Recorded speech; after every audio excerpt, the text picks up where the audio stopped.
एक जैन फकीर हुआ रिंझाई, वो एक गांव के रास्ते से गुजर रहा था।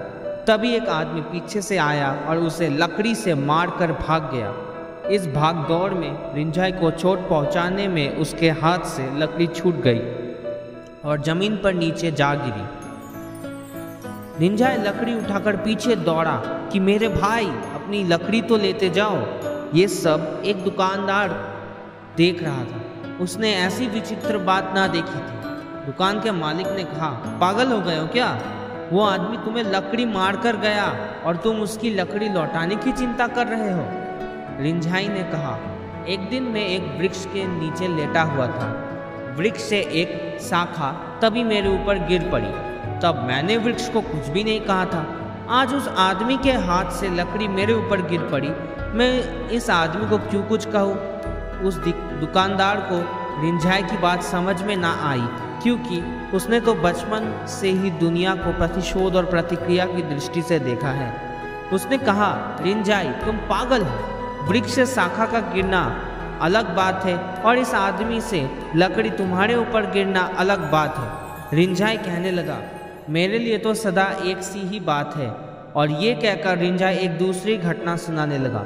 एक बार वह नाव में जा रहा था। एक खाली नाव आकर उसके नाव से टकरा गई। तब उसने उस खाली नाव को कुछ भी नहीं कहा था। लेकिन जब रिंझाई ने अपनी कहानी आगे बढ़ाई तो एक बार ऐसा भी हुआ कि एक दूसरी नाव जिसमें एक नाव चलाने वाला सवार था आके इसके नाव से टकराई, रिंझाई के नाव से।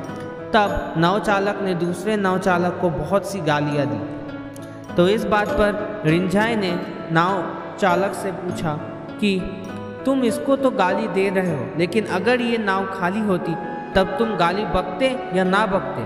तो उस आदमी ने कहा, खाली नाव को क्यों गाली बके? रिंझाई ने कहा, गौर से देखो, नाव भी एक हिस्सा है इस विराट की लीला का। वो आदमी जो बैठा है वो भी एक हिस्सा है। नाव को माफ कर देते हो, आदमी पर इतना कठोर क्यों हो?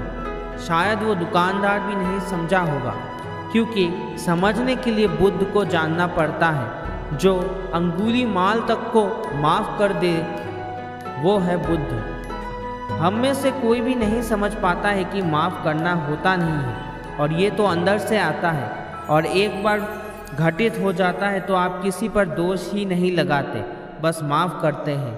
क्योंकि रिंझाई कहता है कि सब उस विराट की लीला है, सब उस विराट का हिस्सा